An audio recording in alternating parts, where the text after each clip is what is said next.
감사합니다, 여러분. 네. 저희는 이사야 말씀을 순서대로 지금 살펴보고 또 말씀에서 은혜를 함께 받고 있습니다. 이사야 오늘 본문은 29장 1절에서 14절 말씀 제가 대신 봉독해 드립니다. 슬프다 아리엘이여 아리엘이여 다윗이 진친 성읍이여 해마다 절기가 돌아오려니와 내가 아리엘을 괴롭게 하리니 그가 슬퍼하고 애곡하며 내게 아리엘과 같이 되리라.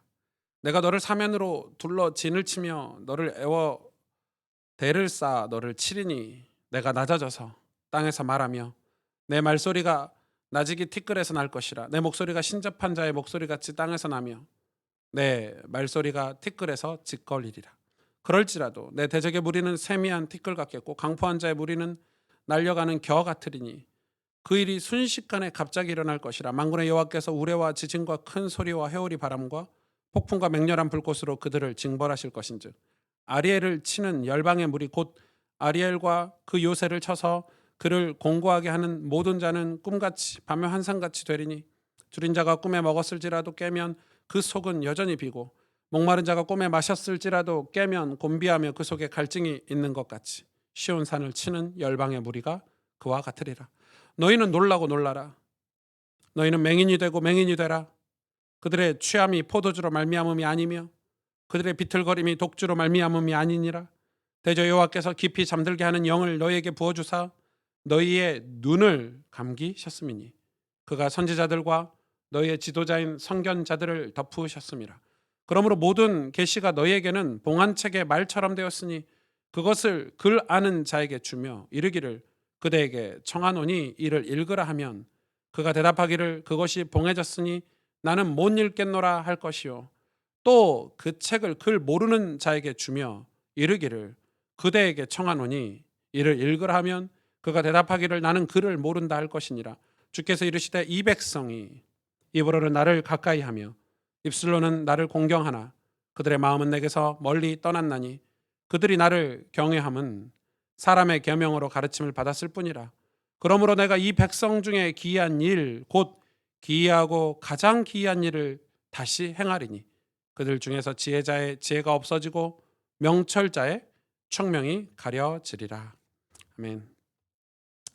오늘 29장은 하나님께서 이 예루살렘 성에 대한 어떤 그 심판에 대한 말씀을 주시고 나서 그 이유들을 조금 이 하나님의 마음, 하나님이 왜 그렇게 하시는지에 대한 약간 설명이 좀 들어있는 그런 내용들입니다. 그래서 너희가 앞으로 이런 일이 벌어질 텐데 어떻게 해야 될지 이런 내용들이 29장에 좀 담겨 있죠.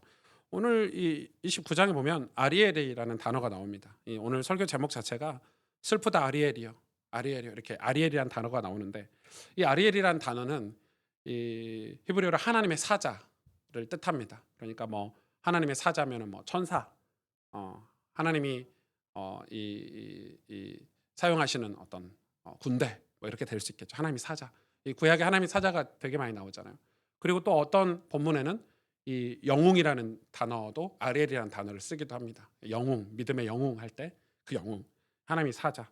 그리고 또 하나의 그 단어가 있는데 이 단어가 똑같습니다. 아예 단어가 똑같아서 이 제사들을 하나님께 제사를 예배를 드릴 때 그 제물을 우리가 뭐 각을 뜨고 뭐 하나님 말씀대로 각을 뜨기도 하고 뭐 내장을 꺼내기도 하고 이렇게 하고 나서 이 제물을 최종 마지막으로 이 성전의 화덕에 불이 이렇게 올라오는 화덕에 그 이 제물을 태우잖아요. 그 제물을 태우는 성전의 화덕을 아리엘이라고 합니다. 그러니까 단어가 똑같습니다. 발음이 똑같아서 이 발음이 똑같죠. 그걸 또 아리엘이라고도 합니다. 그러니까 두 가지 의미가 오늘 본문에 다 이해를 하고 있어야 오늘 본문이 이 해석이 되고 이해가 됩니다. 제일 먼저 뭐 이 하나님의 사자 영웅이라고 이 아리엘이라는 단어를 뜻하는 단어라면 이 예루살렘 성, 이 성읍에 대한 이 메시지가 이 오늘 예루살렘 성을 보고 하나님이 아리엘이라 이렇게 하셨거든요. 슬프다 아리엘이여 이렇게 하셨는데 이 성읍의 과거의 영광을 반어적으로 상기시키는 말이 됩니다. 좀 이 예루살렘 성에 대한 역사를 좀 이해를 해야 되겠죠. 도대체 무슨 말인가? 이 예루살렘 성. 여러분 예루살렘 성이 원래는 이 어떤 성이죠? 원래 예루살렘 성은 이 여호수아와 이스라엘 백성들이 광야를 마치고 가나안을 정복했을 때 이 여부스 족속이 살던 성입니다. 그러니까 여부스 족속은 이 여호수아에서는 여부스 족속이라고 이렇게 딱 나와 있지는 않고 아모리 족속이라고 딱 나와 있죠. 그러니까 원래는 그 예루살렘 성 자체가 이 여부스 족속이라는 존재가 살고 있습니다.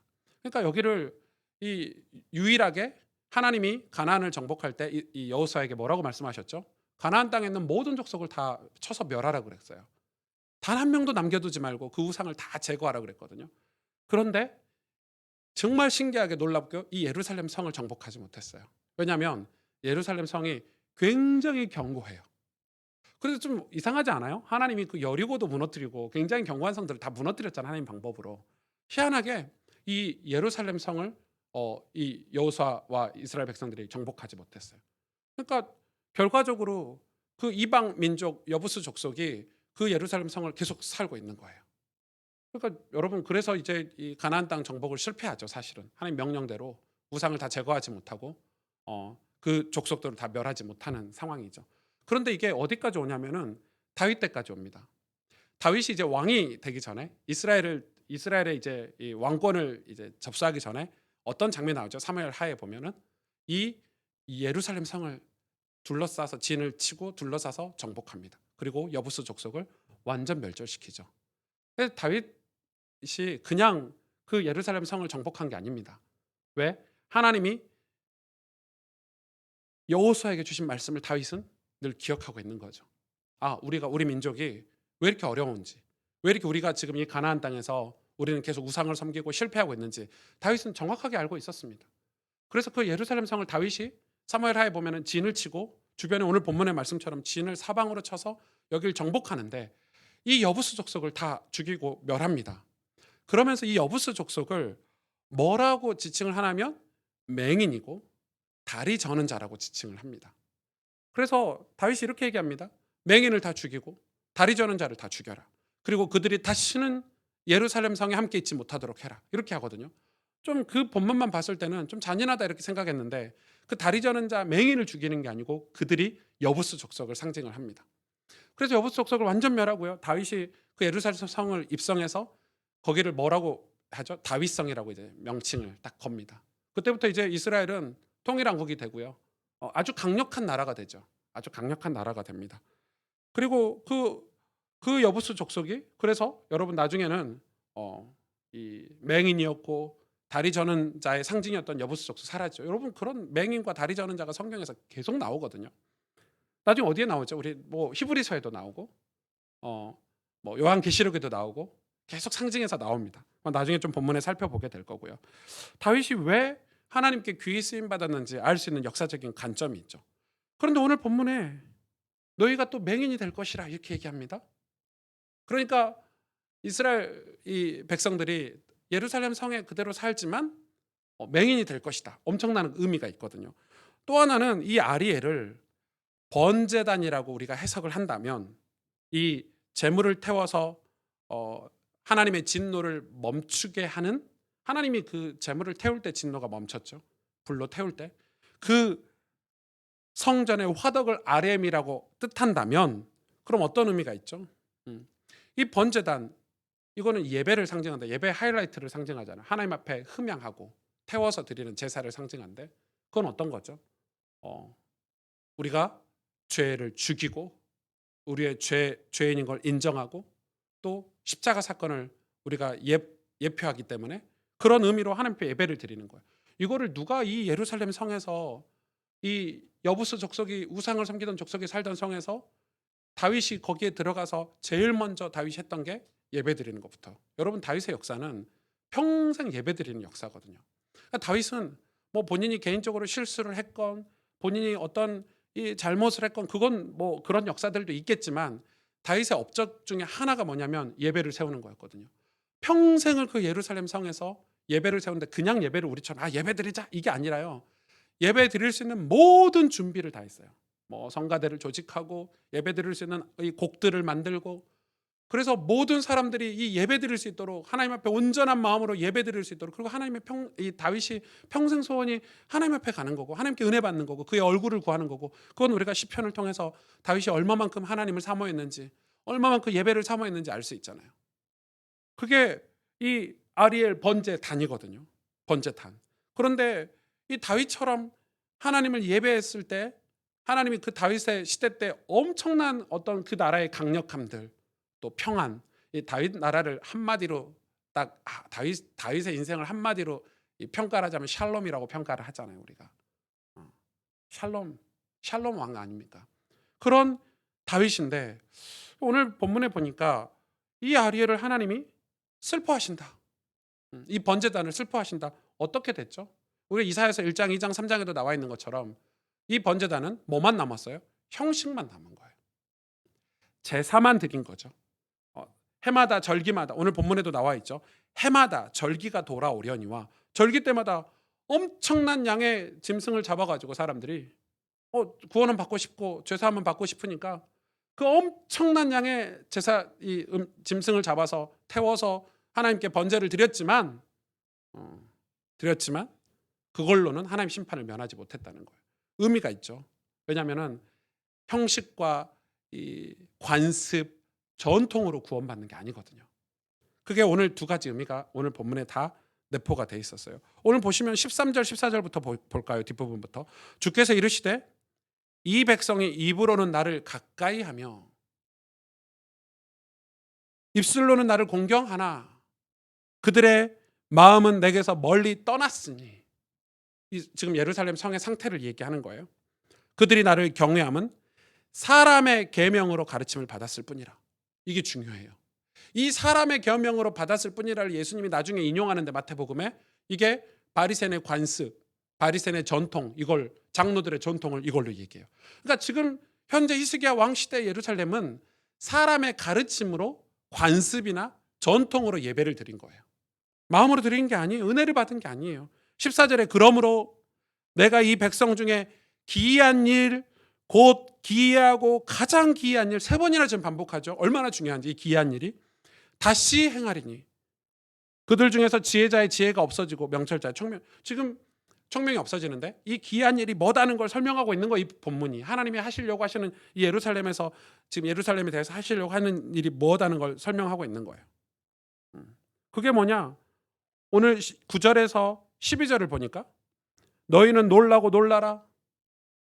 너희는 맹인이 되고 맹인이 되라. 와, 여기서 맹인이 나오죠. 그들의 취함이 포도주로 말미암음이 아니며 그들의 비틀거림이 독주로 말미암음이 아니니라. 대저 여호와께서 깊이 잠들게 하는 영을 너희에게 부어주사 너희의 눈을 감기셨음이니 그가 선지자들과 너희의 지도자인 선견자들을 덮으셨음이니라. 심지어 어떻게 말씀하셨냐? 11절에 그러므로 모든 계시가 너희에게는 봉안책의 말처럼 되었으니 그것을 글 아는 자에게 주며 이르기를 그대에게 청하노니 이를 읽으라 하면 그가 대답하기를 그것이 봉해졌으니 나는 못 읽겠다. 또 그 책을 글 모르는 자에게 주며 이르기를 그대에게 청하노니 이를 읽으라 하면 그가 대답하기를 나는 글을 모른다 할 것이니라. 지금 어떤 상황이냐면 지금 이 이스라엘 백성이 하나님이 심판하시는 이유가 이 사람들이 타락한 이유가 포도주와 독주 때문이 아니라는 거. 우리 지난주 말씀 포도주 독주가 나왔죠. 우리 이런 거죠. 지금 세상 문화가 교회 안에 들어왔어. 밖에는 강력한 어떤 유혹이 교회 안에 들어와서 그것 때문에 교회가 망했어. 이렇게 표현하는데 그것 때문이 아니라는 거예요. 세상의 유혹과 거대한 리워 야단의 세력 때문에 교회가 무너진 게 아니라는 거예요. 뭐 얘기하고 있죠? 이스라엘 백성이 마음으로 하나님을 섬기지 않았기 때문에, 하나님을 예배하지 않았기 때문에 포도주와 독주라는 이런 핑계를 댈 수 있는 상황이 아니라는 거예요. 그들이 영적으로 얼마나 무감각했는지 하나님이, 근데 놀라운 말씀은 10절에 보니까 하나님이 여호와께서 깊이 잠들게 하는 영을 그들에게 부어주셨대요. 그들의 눈을 감게 했대요. 심지어 선지자들과 그들을 지도해야 될 선견자들, 영적인 지도자들까지 덮으셨대요. 그래서 말씀 봉안책을 열질 못한 거예요. 글을 아는 사람도 못 열고 글을 모르는 사람은 아예 글을 모르니까 어떤 상황인지.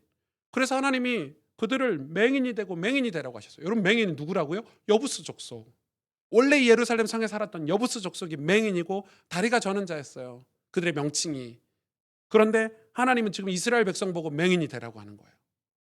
너희가 맹인이구나. 너희가 영적으로 지금 무감각하구나. 얼마나 영적으로 무감각한지 다리가 맹인이 되고 다리가 저는 사람들이 된 거예요. 이 장애인을 비하하는 발언이 아니고 맹인은 뭐예요? 앞을 못 보는 사람이에요. 다리가 저는 사람은 어떤 사람이에요? 못 움직이는 사람이에요. 주저앉아 있는 사람이에요. 히브리서의 말씀에 이야기하고 있잖아요. 저는 다리를 일으켜 세우라고 말씀하고 있잖아요. 예수 믿는 사람들에게. 눈을 떠서 영적인 눈을 떠서 보라고 말씀하고 계시잖아요. 보라. 근데 이스라엘 백성은 맹인이 되고 다리가 전 사람이 되는 거예요. 여부수 족속을 완전히 다윗 때 제거를 했는데 이스라엘 사람들이 뭐가 됐다고요? 여부수 족속이 된 거예요. 놀라운 일이죠. 저는 이게 굉장히 두렵더라고요. 교회가 그럴 수 있겠구나. 교회가 그렇게 하나님 앞에 뜨거웠는데 신실했는데 차갑게 식어버리고 그럴 수 있겠구나. 지난주 금요일 날 제가 설교했죠. 이름도 같네. 예루살렘 교회. 사도 바울이 이방에서 얼마나 이방의 구원을 가슴 뛰는 눈물로 기도하면서 이방의 교회를 세우고 한 영혼 한 영혼이 돌아오는 게 가슴 뛰면서 설레이는 마음으로 예루살렘 교회에 가서 그걸 보고 있잖아요. 여러분, 이방인들이 죽게 돌아오고 수많은 기적들이 일어나고 교회들이 그 고난과 환난 속에서 하나님의 교회들이 세워지는 걸 보고 했으면 예루살렘 교회가 잔치를 벌리든지 찬송을 하든지 감사하든지 해야 되는데 예루살렘 교회 장로들이 뭐라고 그랬죠? 아, 그건 됐고 너 이야기 들어보니까 할례 받지 않아도 된다고 말하고 다니더라? 너 유대인의 관습을 안 지켜도 된다고 그거 안 지켜도 구원받는다고 말하고 다니더라? 바울에게 한 말이었어요. 그게. 예루살렘 교회가 어떤 교회입니까? 마가의 다락방 그 120 성도가 모여서 하늘의 구름 바람같이 주의 성령이 임하셔서 주의 복음으로 뜨거운 그런 교회였잖아요. 하루에 3,000명, 5,000명씩 이 구원받고 교회가 진짜 얼마나 사랑했는지 음식을 서로 나누고 재산을 서로 나눠서 그 환난과 핍박 속에서 하나님의 교회로 세워졌는데 완전히 차갑게 식어버렸어요. 얼마나 차갑게 식어버렸냐면 그 뒤로 하나님이 예루살렘 교회를 쳐다도 보지 않으셨어요. 촛대를 옮겨버리셨어요. 어디로요? 안디옥 교회로. 이방 교회로. 완전히 차갑게 식어버렸어요. 바울은 그 뒤로 예루살렘 교회와 상종도 하지 않았어요. 지금 오늘 본문이 딱 그래. 이 예루살렘 성이 다윗 때 정말 다윗이 평생의 에너지를 다 동원해서 하나님의 교회 예배를 세우고 은혜를 받고 회개하고 다윗의 소원이 뭔지 아시죠? 하나님 떠나지 마세요. 하나님 우리는 은혜 없이는 못 살아요. 하나님 성령을 거두어 가지 마세요. 그런 예배가 마음으로 중심으로 드리던 그 예배가 다 사라지고 오늘 뭐만 남았냐면 딱 사람들의 가르침, 관습, 제도 이런 것만 남은 거예요. 완전 영적으로 완전 무감각해진 거예요. 포도주와 독주 때문이 아니에요. 교회가 관습만 남았어요. 교회가 습관만 남았어요. 전통만 남았어요. 그럼 밖에서 들어오는 거 막을 수 있어요? 못 막죠. 다 빼앗기죠. 지금 그런 상황인 거예요. 우리가 지금 교회가 하나님의 백성들이 세상에서 맹인이 되고 불신자들처럼 똑같이 육신의 눈을 가지고 사는 거예요. 사실 불신자들도요. 여러분 우리 육신의 눈도 내가 어떤 지식과 지혜를 가지냐에 따라서 보는 게 다르잖아요. 맞죠? 똑같은 사건을 봐도 1살짜리가 보는 사건과 10살짜리, 20살짜리가 보는 사건과 일반 사람이 보는 사건과 또 대학 교수가 보는 사건과 지도자가 보는 사건은 달라요. 사건이 달라요, 실제로. 더 깊이 보고 제대로 보고 넓게 볼 수 있어요. 내가 뭘 소유했냐에 따라서 내가 어떤 지식과 지혜를 가지고 있느냐에 따라서 여러분 보는 시야가 완전히 달라요. 여러분이 매일 지금 성경을 읽고 계시잖아요. 그리고 여러분 인생을 쳐다보면 조금 시야가 달라질걸요. 해석도 달라지고. 그런데 맹인이 돼버린 거예요. 심지어 다리까지 절개됐어. 아예 움직이지도 않아. 주저앉아 있어요. 히브리서에 얘기하고 있잖아요. 믿음으로 복음으로 눈을 열어야 되고 저는 다리를 일으켜 세우라고 얘기하고 있어요. 우리 보고 일어나래요. 일어서래요. 그런데 지금 예루살렘 성은 완전히 주저앉아 있고 완전 맹인이 됐어요. 하나님 맹인 되게 하시겠대요. 영적으로 완전 무감각해진 완전 식어버렸어요. 차갑게 차디찬 교회가 돼버린 거예요.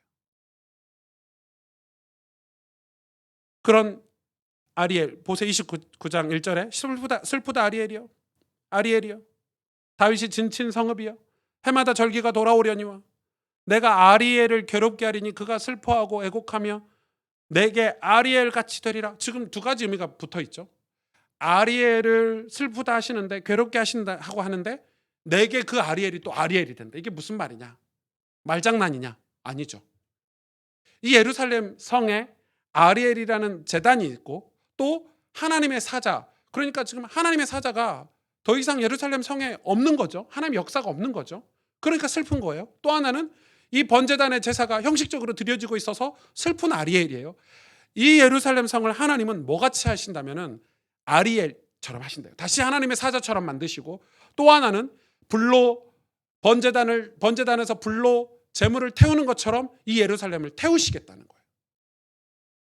그래서 실제로 아수르, 우리 주전 701년에 아수르가 여기를 둘러쳤죠. 둘러쳤어요. 18만 5천 군대가 다윗이 여부스 족속을 몰아낼 때 진쳤던 것처럼 이 아수르를 하나님이 이방 민족을, 범죄한 이방 민족을 사용하셔서 이 예루살렘 진쳤어요. 그때 히스기야가 어떻게 했어요? 회개했어요. 베옷을 입고 자기 이 왕궁에 있던 사람들 다 옷을 입히고 이사야 앞에 가서 말씀을 듣고 하나님 앞에 회개했어요. 그 회개가 뭐예요? 아리엘이에요. 예루살렘 아리엘 만드신 거예요. 그리고 나중에는 예루살렘을 완전히 하나님의 사자가 동원돼서 아수르 족속을 18만 5천을 물리쳤어요. 다시 아리엘을 되게 하신 거 하나님이. 이런 고통을 받게 하시는데 이 남유다가 이런 고통을 심판을 받는데 이 심판을 왜 받게 하시냐? 그래야 우리 후대들에게 그들의 후손들에게 하나님의 영적인 무감각을 그대로 물려줄 수 없기 때문에 하나님은 지금 여기를 괴롭게 하고 적당한 견책으로 슬퍼하게 만드는 거예요. 어떻게 만드냐면요. 보세요. 3절에 내가 너를 사면으로 둘러 진치며 다윗이 진친 성읍이여 이렇게 시작했는데 이제는 하나님이 내가 너를 사면으로 둘러 진을 치며 너를 애워 대를 쌓아 너를 치리니 이걸 누굴 사용하셨어요? 아수르를 먼저 사용하셨고 또 한 번 바벨론을 사용하셨죠. 그때 4절 보세요.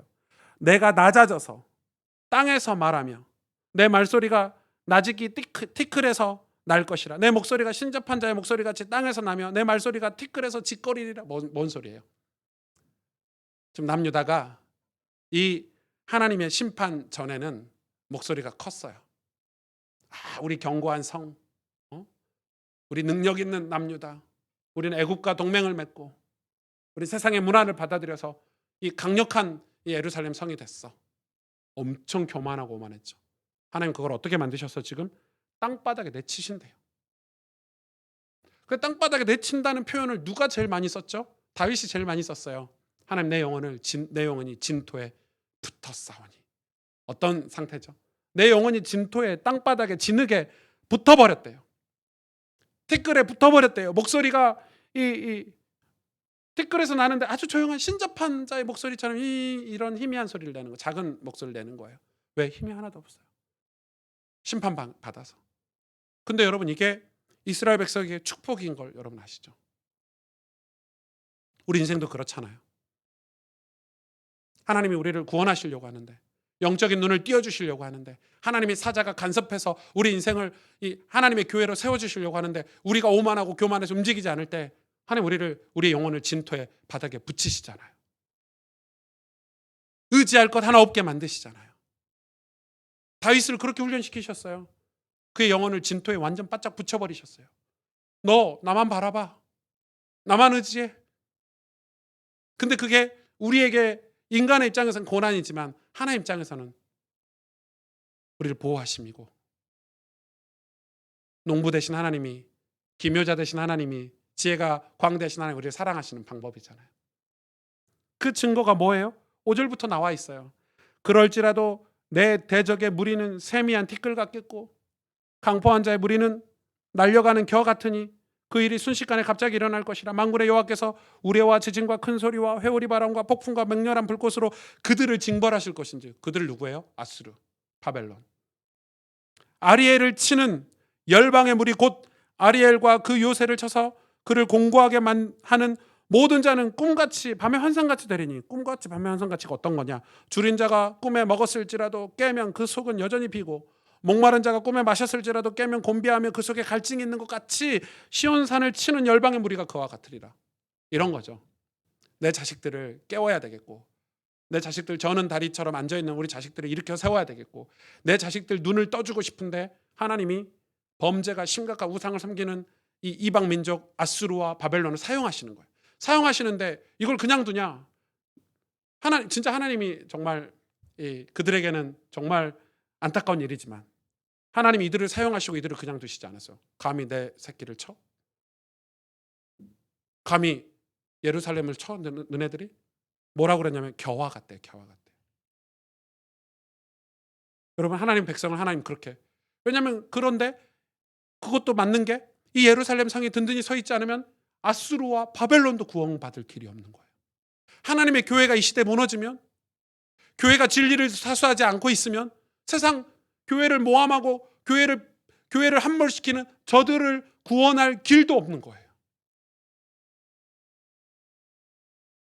하나님이 지금 그래서 이 예루살렘 성을 진흙바닥에 완전히 다윗이 경험한 것처럼 다시 눕히는 거예요. 예루살렘 그렇게 만드시는 거예요. 그래야 자손들이 후대들이 부흥을 다시 만날 수 있기 때문에. 하나님은 뭐라고 합니까? 그들을 태워 번제단으로 만드셨어요. 번제단으로 만드셨어요. 하나님 번제를 원하시는 게 아니잖아요. 하나님 진짜 원하시는 거는 우리가 이사야 1장, 2장, 3장에 우리가 배웠지 않습니까? 하나님은 제사를 원하는 게 아니라 하나님을 아는 걸 원해요. 하나님은 제사보다 인애를 원하고 순종을 원하세요. 그런데 이스라엘 백성이 내 성전 뜰만 밟고 가는구나. 너희들이 지금 짐승을 이 절기 때만 와가지고, 절기 때만 다 온 사방팔방에서 와가지고 짐승을 하도 많이 태워가지고, 하나님 뭐라고 그러셨죠? 역겹다 그랬어요. 그들의 제사를. 관습만 남아있고 전통만 남아있는 그들의 예배를 하나님이 역겨워하셨어요. 그런데 여러분, 이 사건이 신약에도 똑같이 벌어지죠. 바리새인들, 서기관들, 예수님의 그들의 종교, 기도, 그들의 예배, 예수님이 역겹다 그랬어요. 난 너희들의 기도를 들은 적이 없어. 너희들의 예배를 받아본 적이 없어. 이게 얼마나 중요한 얘기인지 오늘 본문이. 여러분, 성경은 이렇게 이 역사를 하나도 놓치지 않아야 돼요. 다 연결돼 있고요. 그게 오늘날 우리의 신앙까지 연결이 돼 있어요. 그러면 어떻게 해야 되냐? 오늘 말씀은 우리에게 어떤 의미가 있습니까? 봉안책을 다시 열어야 되겠죠. 이 봉안책 하나님 말씀을 단지 열어야 되는데, 그게 단지 우리가 하루에 3장씩 성경을 읽자, 이게 아니라는 걸 지금 여러분 주일 설교를 통해서 확인하고 가셔야 돼요. 제가 거창하게 한국교회 얘기하지 않아도 오늘날 교회를 봤을 때, 우리의 모습을 봤을 때, 우리가 정말 많은 프로그램들이, 저는 여러분 젊잖아요. 젊으니까 어떻게 하면 교회가 부흥하고 어떻게 하면 교회가 좀 성장하고 이런 걸 얼마나 많이 살펴보고 공부하고 이러겠어요. 얼마나 많이 그렇게 할 수 있겠어요. 그런데 그래서 교회 안에 그런 것들이 다 들어와서 자리를 잡아서 있지만, 하나님이 이 교회에 함께 하시지 않으면 이 교회는 그냥 종교 집단인 거예요. 여러분, 교회의 미래가 누구 손에 달려있냐면요, 하나님의 임재하시냐 안 하시냐에 달려있어요. 하나님 우리 예배를 받으시냐 안 받으시냐에 달려있어요.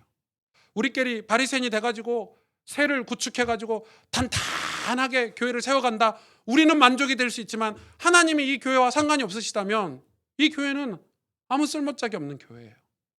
그래서 우리는 뭘 해야 되냐면, 하나님이 떠나시지 않도록, 하나님이 이 교회를 떠나시지 않도록 하나님의 바짓가랑이라도 붙잡고, 표현이 이상하지만 하나님 발목이라도 붙잡고, 다윗이 그랬잖아요. 주의 성령을 내게서 거두어 가지 마옵소서. 여러분, 교회가, 한국 교회가 얼마나 중요한 일들을 많이 했어요. 사실 우리나라 그 복지, 한국 개신교가 70~80%를 하고 있대요. 그래서 억울해하잖아요, 지금 목사님들이. 우리 교회한테 어떻게 나라에서 이렇게 우리한테 이럴 수 있냐. 우리가 얼마나 중요한 일을 많이 하는데. 선교도 얼마나 많이 하는지 몰라요. 어려운 나라, 가난한 나라, 뭐 제3세계 국가에 가면 한국 선교사 다 있어요. 근데 그 선교가 쉽지 않잖아요. 저는 못하겠어요. 자녀들 교육도 어렵죠. 자기 인생 다 쏟아가지고 그 소수민족 같은 데 가가지고 그들과 살면서 교회 세우고 있는데, 큰 유명한 선교사 몇 분을 빼고는 이름도 모르는 선교사들이 전 세계, 그러니까 한국 교회가 정말 중요한 일을 많이 했어요. 한국 역사에도 그렇고. 그런데 이 중요한 일을 많이 한 그 일이 중요한 게 아니라는 거예요. 우리가 그런 일들을 많이 했기 때문에, 우리가 뭐 복지를 많이 하고 어려운 사람을, 가난한 사람을 많이 돕고 교회가 한국 사회에 끼친 그 영향력으로 교회가 존재하는 게 아니라는 거예요. 교회는 궁극적으로, 본질적으로 하나님의 임재가 없으면 교회가 아니에요. 그게 아무리 아름다운 전통이 남아있다 하더라도 하나님이 떠나시면 교회는 아니에요. 여러분, 이게 얼마나 중요한 얘기인지 아셔야 돼요. 교회가 이런 거죠. 야, 이제는 우리가, 지금 예루살렘 교회를 제가 비유를 하는 거예요. 다윗이 세운 예루살렘 성이잖아요. 다윗이 구축한 시스템들이잖아요. 그게 이제 사람들의 가르침으로만 남아있어요. 우리 다 그런 식이잖아요. 우리의 과거의 영광, 한국 교회가 말이야 옛날에는 이런 거죠. 뭐가 없죠? 다 식어버렸어요. 우리 속에 하나님을 향한 뜨거움들, 영혼을 사랑하는 마음들, 아니 하나님 오늘 우리 보고 맹인이 되라고 하시고 잠들게 하는 영을 허락하신 것처럼, 마치 그런 것처럼 이렇게 교회가 식어버릴 수 있을까? 마치 예루살렘 교회가, 그 뜨거웠던 초대교회가 완전 식어버려서 다시 이 율법과 관습과 전통만 남아있었던 것처럼 지금 예루살렘 성이 딱 그 정도인 거예요. 근데 이게 오늘날 우리에게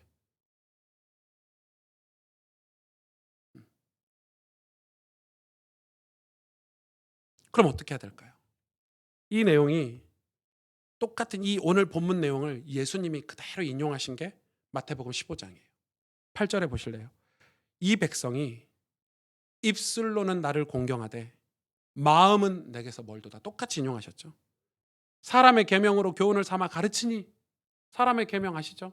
지금 바리새인들이 가르친 그런 장로들의 전통 이런 거 얘기하는 거, 지금 그걸로 예수님을 계속 공격했잖아요. 바리새인들이, 유대인들이. 사람의 계명으로 교훈을 삼아 가르치니 나를 헛되이 경배하는도다. 예수님이 오셨는데 예수님 믿으라고 주신 계명을, 율법을, 그 율법으로 예수님을 공격했단 말이에요. 그러면서 하신 말씀이 10절에 무리를 불러 이르시되 듣고 깨달으라.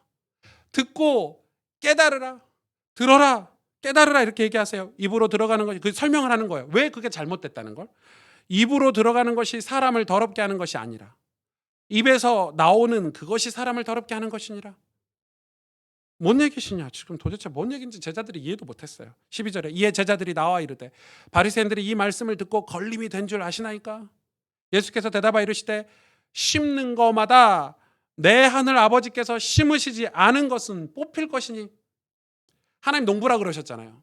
하나님이 심는 거는 절대 뽑히지 않아요. 왜? 하나님 보호하세요. 자기가 심었으니까. 그러나 하나님이 심지 않는 것은 다 뽑힌대요. 14절 그냥 두라. 그들은 맹인이 되어. 똑같은 말 나오죠. 이사야 말씀처럼 맹인을 인도하는 자로다. 만일 맹인이 맹인을 인도하면 둘이 다 구덩에 빠지리라 하시리. 그냥 두라. 베드로가 대답하여 이르되 이 비유를 우리에게 설명하여 주옵소서. 못 알아먹으니까. 왜? 베드로는 구약을 몰라요. 이사야서를 모르니까. 예수께서 이르시되 너희도 아직까지 깨달음이 없느냐? 입으로 들어가는 모든 것은 배로 들어가서 뒤로 내버려지는 줄 알지 못하느냐? 18절에 입에서 나오는 것은 마음에서 나오나니 이것이야말로 사람을 더럽게 하느니라. 마음에서 나오는 것은 악한 생각과 살인과 간음과 음란과 도적질과 거짓 증언과 비방이니 이런 것들이 사람을 더럽게 하는 것이요 손으로 씻지 않는 손으로 먹는 것은 사람을 더럽게 하지 못한다. 지금 음식 얘기가 아니다. 더러운 음식 먹어도 다 뒤로 나온다. 그게 아니라 너희 마음이 부패하고 너희 마음이 죄악으로 관영해서 마음에서 나오는 것들, 악한 말, 살인, 간음, 음란 다 어디서 나오냐? 마음에서 나온다. 근데 너희 마음이 지금 어떻게 됐냐? 맹인이 됐다. 그리고 마음에 뭐가 심겨져 있냐? 죄가 심겨져 있다. 겉으로는 입술로는 나를 공경하고 나를 예배하지만 너희는 진짜 나를 믿지 않는구나. 하나님이 심은 것은 그대로 하나님이 거두실 것이지만 하나님이 심지 않는 죄는 그대로 둬라. 다 뽑힐 것이다. 그래서 맹인이 맹인을 인도하면 어디로 간다고요? 구덩이로 간다. 그러면서 16장 그 다음 장 5절부터 20절에 예수님이 이렇게 말씀하고 계세요. 이런 사건이 벌어지고 있어요. 제자들이 건너편으로 갈 새 떡 가져가기를 잊었더니 예수께서 이르시되 삼가 바리새인과 사두개인들의 누룩을 주의하라 하시니 갑자기 떡 안 갖고 왔는데 예수님이 갑자기 사두개인과 바리새인 누룩을 주의하라는 거. 제자들이 서로 논의하되 이르되 우리가 떡을 가져오지 아니하였도다거늘. 누룩 얘기하시니까 뭐 이렇게 떡도 안 가져갔는데 예수님이 왜 누룩 얘기하시지? 이런 거죠. 예수께서 아시고 이르시되 믿음이 작은 자들아 어찌 떡이 없으므로 서로 논의하느냐. 너희가 아직도 깨닫지 못하느냐. 떡 5개로 5,000명을 먹이고 주운 것이 몇 바구니며 떡 7개로 4,000명을 먹이고 주운 것이 몇 강주였는지 기억하지 못하냐. 오병이어 사건 이후니까요. 어찌 내 말한 것이 떡에 관함이 아닌 줄 깨닫지 못하느냐. 오직 바리새인과 사두개인들의 누룩을 주의하라. 계속 얘기하고 계시죠. 바리새인과 사두개인의 누룩이 무엇입니까? 맹인 아닙니까? 그들이 심은 것 주의하라는 거죠.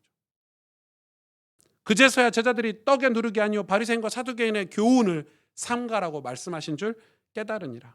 예수께서 빌립보 가이사라 지방에 이르러 제자들에게 물어 이르시되 사람들이 인자를 누구라 하느냐? 이르되 더러는 세례 요한, 더러는 엘리야, 어떤 이는 예레미야나 선지자 중에 하나라 하나이다. 지금 이게 어떤 상황이냐면 예수님이 지금 이 바리새인들, 이 유대인들에 대해서 그들이 맹인이 될 것이고 그게 마음에서 나오는 죄 그 열매를 맺게 될 것이다 얘기하시면서 하는 얘기가 떡 얘기를 하시는 거예요. 근데 사실 제자들이 떡을 가지고 오지 않았어. 그러니까 오병이어로 떡을 아무리 배부르게 먹어도 하루 지나면 우리 또 배고프잖아요. 그때 좀 들고 왔어야 되는데 아무리 오늘 배불러서 내일 안 먹을 것 같아도 하룻밤 자고 나면 어제 먹은 거 좀 아껴둘 걸 이런 생각이 나는 거죠. 지금 제자들이 떡에 관심 있는데 예수님 말하는 이거 내가 지금 너희들에게 떡 얘기하는 게 아니야. 누가 떡이라는 거예요? 예수님이 떡이라는 걸 지금 제자들에게 설명하는 과정이에요. 마태복음에. 그러면서 물어보시는 거예요. 야, 지금 사람들이 나를 누구라 해? 사람들이 뭐라고 얘기하죠? 세례 요한, 엘리야, 예레미야. 지금 이 이스라엘 백성들이 예수님 시대 이스라엘 백성들이 어떤 상태죠? 맹인된 상태죠. 예수님이 오셨는데 그를 못 알아봤어요. 말라기부터 구약의 말라기부터 예수님 세례 요한 활동하고 예수님 오실 때까지 무려 500년 동안 선지자도 없었어요. 하나님의 음성이 단 한 번도 없었고 하나님의 임재가 한 번도 없었어요. 암흑시대예요. 로마의 포로가 되고 백성들은 굶주려 가고 전염병이 돌았는데 이 바리새인들은 자기들의 전통을 지키기 위해서 똘똘 뭉쳐가지고 폭리를 취하고 백성들이 죽든 말든 육신적으로도요. 영적으로는 더 심해요. 온갖 교리를 다 만들고 전통을 만들어서 더 빡빡하게 포로가 되든 로마의 포로가 되든 정의로운 사람 하나 나타나지 않았어요. 심지어 세례 요한을 죽였어요. 정의로운 사람 하나 나타났는데 그 500년 동안 하나님의 임재 음성 한마디 없었어요. 완전 맹인이 되고 뭐가 됐죠? 저는 다리가 되고 주저앉아버린 거예요. 교회가 차갑게 식어서. 그럼 지금 예수님 그 이야기 하는 거예요. 그러니까 이스라엘 백성들이 유대인들이 뭐라고 해요? 엘리야나 뭐 예레미야나 되겠지 뭐 이런 식인 거예요.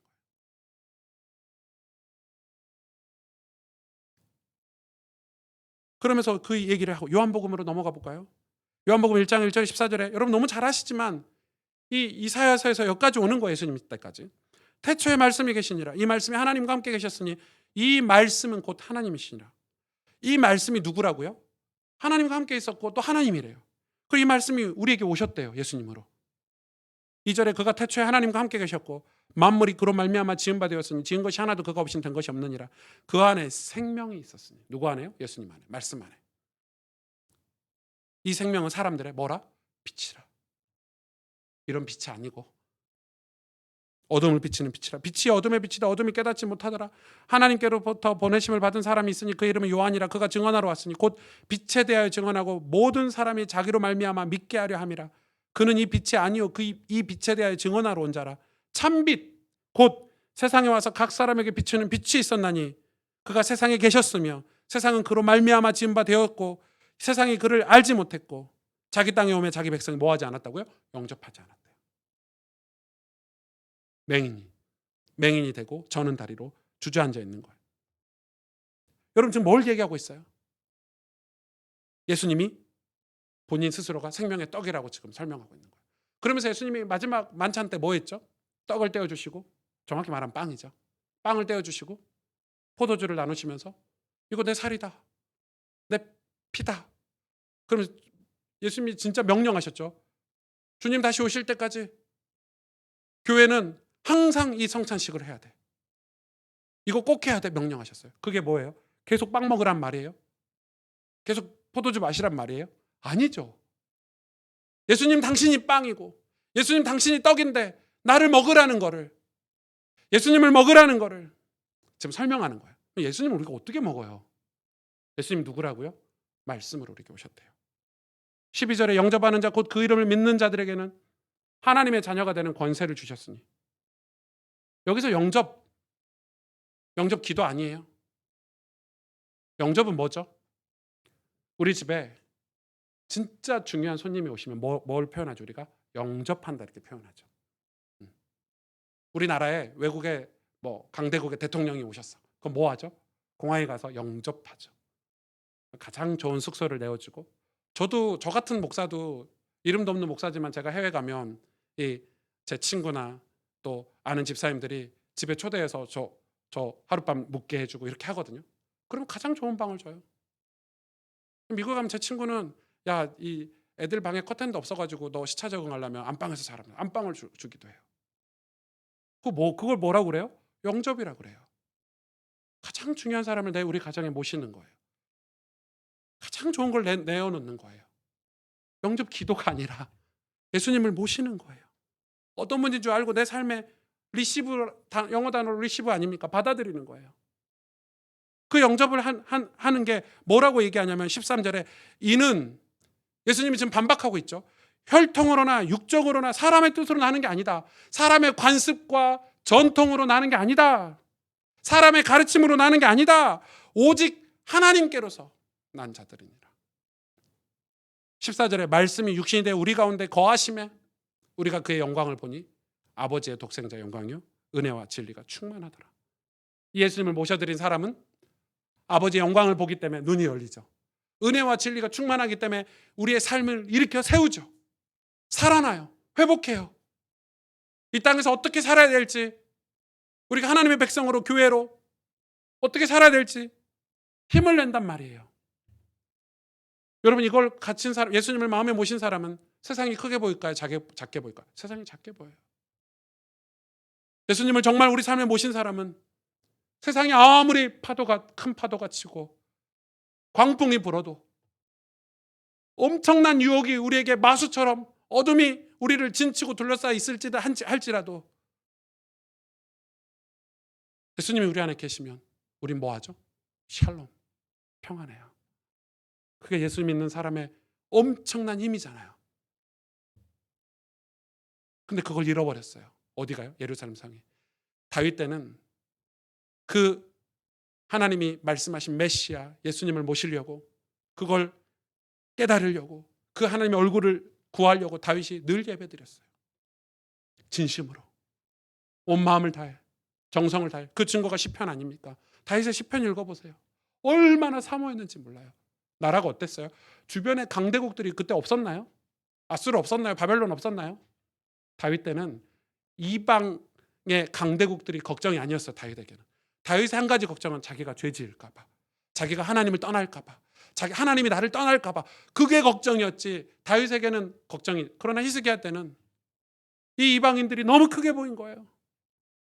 이방 민족들이 너무 거대하게 보이는 거죠. 그래서 뭐라고 얘기합니까? 내가 애국과 동맹을 맺으면, 아수르처럼 문화를 발전시키면, 바벨론처럼 우리나라가 강대국이 되면 우리는 안전할 거야. 큰 목소리를 내서 오만하고 교만했죠. 하나님 그런 이 예루살렘 성을 진토에 붙여버렸어요. 바닥에 내치셨어요. 맹인이 되게 하셨어요. 다리가 저는 여부수 족속처럼 영적으로 무감각해진 그들이 다시 눈을 열도록, 다시 일어서도록 하나님이 그렇게 일하고 계시는 거예요. 너무 중요하지 않습니까? 이 말씀이 신약에 와서도 그대로 똑같이 히브리서와 또 요한계시록에도 말씀하고 계시잖아요. 너희 첫사랑을 잃어버렸구나. 하나님이 교회 요한계시록의 교회들에게 하시는 말씀, 너희가 다 갖추고 있는데, 시스템도 갖추고 있고 뭐 제도도 다 갖추고 있는데 첫사랑을 잃어버렸구나. 너희가 식어버렸구나. 그래서 뭐라고 해야죠? 히브리서에는 저는 다리를 다시 일으켜 세워라. 그 방법이 뭐예요? 봉한 말씀을 다시 열라는 거예요. 봉한 말씀을 다시 열라는 게 성경책을 다시 펴서 읽어라 이 말이기도 하지만은 뭐예요? 다시 예수님을 우리 삶의 중심에, 말씀이신 예수님을 다시 우리 교회의 중심에, 우리 인생의 중심에 다시 이 예수님을 모시고 오라는 거예요. 그래야 우리가 세상이 두렵지 않은 눈이 열리고 세상보다 더 크신 하나님을 보게 되고 그의 영광을 보고 은혜와 진리가 충만해서 우리가 이 땅에서 정말 하나님과 함께하는 삶을 살 수 있는 거예요. 다시 예수님 모셔드리라는 거예요. 근데 그 방법이 뭐냐? 봉한 말씀을 열으라는 거예요. 글을 모르냐? 글 배워서 읽어라 이 말이에요. 그런데 예루살렘 성 사람들은 나 읽지 못하겠다 이거. 나 글도 모르고 글 알았는데도 이거 봉해져서 이거 열기가 힘들다. 영적으로 완전히 식어버린, 무감각해져 버린 예루살렘 교회.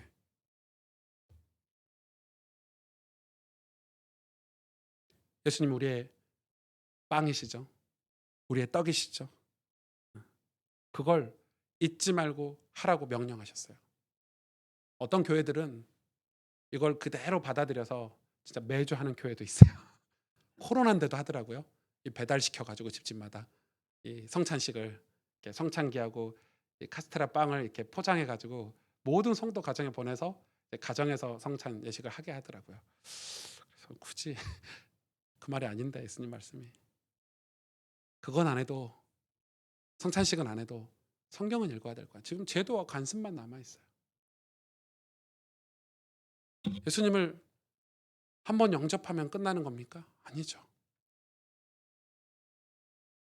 아침마다 여러분이 성경을 열어서 예수님을 마음에 모시면 그 영광을 보게 돼요. 그 맹인으로 세상에 살면, 맹인이 맹인을 인도하면 어떻게 됩니까? 부모님이 신앙이 맹인이어가지고 자녀들을 인도하면 어떻게 될까요? 부모님이 다리가 저러갖고 주저앉아 있으면 어떻게 될까요? 우리 자녀들은 구덩이에 다 빠지는 거예요. 우리 마음속에 심은 죄의 씨앗이 나중에 입으로 다 나온대요. 그 얘기하는 거예요 지금 예수님께서. 남유다가 딱 그런 상황이죠. 십자가에 죽으신 예수님, 나중에 예루살렘 성이 다 무너졌죠. 예수님 십자가 지고 부활하실 때 예루살렘 성이 다 무너질 거라고 예언하셨어요. 왜? 그건 예수님이 아니니까. 그건 제도와 간습은 예수님이 아니에요. 예수님은 살아계신 분이세요. 지금도 살아계신 분이시고 그 예수님을 영접하는 자, 그 귀한 분을 모시고 사는 자. 그래서 요한복음의 15장에 내가 예수님 안에, 예수님이 내 안에 있으면 무엇이든지 원하는 대로 구하래요. 성경을 보세요. 계속해서 예수님과 하나가 되고 접속하고 예수님 마음에 모시는 얘기를 계속하고 있어요. 근데 그 길이 뭐냐, 그 방법이 뭐냐, 그게 성경이라고 계속 설명하고 있어요. 우리 성경 읽는 거, 여러분 우리가 그냥 이거 성경 좀 읽을까, 우리 교회 시스템이 성경 읽는 거야, 우리 가스펠 교회는 성경 읽는 게 특징인가 봐, 그런 거 아니에요. 제가 그냥 그런 거 프로그램 하려고 성경 읽자고 하는 거 아니에요. 성경 역사를 다 공부하고 교회사를 다 공부하면서 제가 내린 결론 중에 하나예요. 우리 이거 하나님이 우리와 함께 하시는 거, 하나님 우리에게 부흥을 주시는 거 준비하는 거예요. 이거 안 하면, 부흥을 준비하지 않으면 부흥은 다시 우리 다음 세대에 오지 않아요. 저는 그렇게 기도하고 있어요. 나의 때 부흥이 오지 않더라도 내 다음 세대가, 우리 자녀 세대가 이 부흥을 겪도록 난 준비해야 되겠고, 그게 다윗의 마음이었잖아요. 우리 차갑게 식어버린 교회 다시 회복시키는 방법이 무엇입니까? 우리가 그냥 우리 모여서 회의하면 뜨겁게 회복이 됩니까? 아니죠. 여러분 성경 읽을 때마다 가슴이 뜨거워지지 않으십니까? 말씀 읽을 때마다 내 모습이, 죄악된 내 모습이 회개되지 않으십니까? 성경 읽을 때마다 내가 새로운 지혜가 생기고 깨달음이 생기지 않으십니까?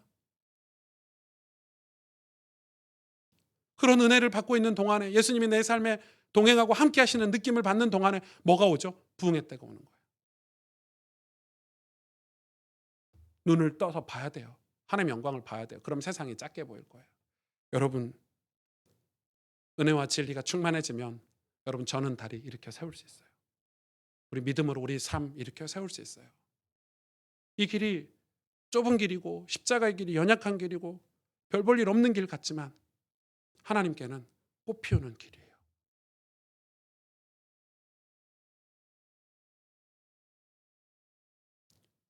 저는 하나님께 범죄하고 싶지 않아요. 인생을 다 살았는데 하나님께 범죄하면 끝이잖아요. 그렇죠? 우리 하나님께 범죄하지 않아야 돼요. 그러려면 우리는 어떻게 살아야 될까요? 우리 신앙생활 어떻게 해야 될까요? 하나님 우리에게 주신 이 생명의 떡, 하나님 우리에게 주신 이 소중한 예배, 이거 예루살렘처럼 마음은 딴 데가 있고 몸으로만 드리고 눈으로 입술로만 공경한다고 하는 신앙, 이거 의미 없는 거예요. 껍데기 아무 쓸모 없어요. 목사인 저도 마찬가지. 제가 뭐 인기가 있다, 뭐 오승주 목사, 아이고 목회 깔끔하게 잘하네, 이런 말이 저하고 무슨 상관이 있겠어요? 아무 쓸모짝이 없는, 하나님이 저를 인정하시지 않고 저를 떠나시면 저는 아무 쓸모없는 인간이에요. 목회 완전 실패한 거죠. 교회가 뭐 1,000명, 2,000명, 3,000명 되는 게 저하고 무슨 상관이 있겠어요? 와, 목사 좀 센스 있네, 깔끔하네, 목회 잘하네, 이런 게 무슨 의미가 있겠어요? 하나님 함께 하시지 않는데. 맞죠? 중요한 건 뭐예요? 교회 본질은 하나님의 임재예요. 하나님 함께 하시는 거예요. 성령이 떠나지 않고 계시는 거예요. 계속 번제단의 그 제사가 하나님께 흠향이 되는 거예요. 하나님 기뻐 받으시는 거예요. 하나님이 그래서 계속 사용하시는 거예요. 촛대를 옮기지 않는 거예요. 그게 우리에게 간절한 기도가 돼야 되고 소망이 돼야 되는 거예요. 그래야 교회가 세상에서 진짜 힘 있는, 저들을 구원할 수 있는, 진짜 정말 건강하고 정말 복음을 전해줄 수 있고 저들을 구원할 수 있는 곳이 될 수 있어요. 교회는 그게 힘이에요. 그게 본질이에요. 하나님 앞에, 살아계신 하나님 앞에. 그래서 우리의 과거, 과거가 어쨌다 저쨌다 별 얘기할 것도 없어요. 지금 이스라엘 백성이 그러고 있잖아요. 다윗 때는 말이야, 예루살렘 상이 이러면서 얘기하는 거. 다윗은 너네들처럼 신앙생활 안 했어. 예수님 지금 하시는 얘기예요.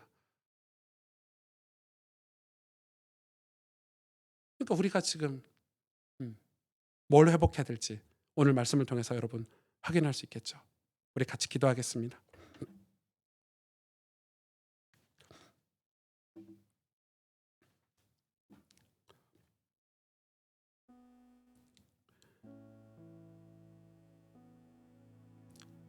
아리엘이,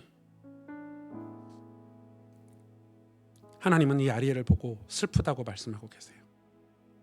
다윗이 여호수아에게 주신 하나님의 말씀, 하나님의 마음을 잊지 않고 그 오래전 말씀들을 광야에서 기억하고 이 예루살렘 성을 제일 먼저 정복하고 왕이 됐어요. 그 안에 있는 여부수 족속을 다 멸절시키고 그 예루살렘 성을 예배의 터전으로 만들었어요. 그런데 세월이 지나고 그 형식만 남아있고 제도만 남아있고 다윗과 같은 마음, 하나님을 사모하는 마음, 성전 앞에 있는 게 너무 좋아가지고 난 문지기라도 성전 앞에 있고 싶어, 왕궁에 있고 싶지 않아라고 말했던 그 다윗과 같은 마음은 다 잃어버렸어요. 그래서 하나님은 그들의 제사를, 그들의 예배를 역겹다고 했어요. 지금 우리가 그럴 수 있죠. 제도는 좋아요. 전통도 좋아요. 과거의 영광도 좋아요. 그런데 지금 하나님 우리 예배를 역겹다고 하신다면, 지금 우리 예배를 보고 예수님이 하신 말씀처럼 너희가 나를 마음으로 공경하지 않는구나. 예수님을 정말 영접하지 않는구나. 빛이 왔는데 예수님을 외면하고 살고 있구나 라고 말씀하신다면 우리 인생은 정말 두려워해야 돼요. 하나님 다 뽑아버리신대요. 하나님 심지 않은 것들은. 그런데 예수님 우리에게 생명의 떡으로 오셨어요. 먹으라는 거예요. 예수님을 모셔드리라는 거예요. 말씀으로 우리에게 오시는 그 말씀을 먹으라는 거예요. 그럼 뭘 보죠? 영광을 보고 은혜와 진리가 충만해져서 우리 세상을 이길 수 있어요. 세상을 이길 수 있는 교회가 될 수 있고 세상의 그 어떤 유혹도 이길 수 있는 하나님의 영광으로 살 수 있는 거예요. 이렇게 세우래요. 저는 다리를. 맹인이 되지 말고 눈을 열어서 영적인 사실을 보라는 거예요. 천국을 보라는 거예요. 예수님을 바라보라는 거예요. 예수님을 바라보면 세상이 두렵지 않게 돼요. 그 일이 우리가 지금 하고 있는 성경 읽기예요. 별거 아닌 것 같죠? 여러분 별거 아닌 것 같죠? 아니에요. 엄청난 일을 지금 우리는 하는 거예요. 하나님, 내 삶에, 우리 공동체, 우리 가정에, 내 인생에 다시 예수님을 모셔드리기를 원합니다. 예수님이 주인 되기를 원합니다. 예수님을 영접하기를 원합니다. 그 이름을 믿기를 원합니다. 그 이름을 붙잡기를 원합니다. 그래서 우리 인생이 아버지의 영광을 보면서 가는 인생이 되게 해주세요. 하나님, 은혜와 진리가 충만해서 주저앉아 있는 인생이 아니라 하나님의 교회로 든든히 서서 세상 사람들에게 주의 복음을 전하는 교회로 세워지게 해주세요. 하나님, 오늘 우리에게 이 깨달음을 허락해 주세요. 우리 하나님 앞에 합심으로 동성으로 함께 기도하겠습니다. 하나님 감사합니다. 주님,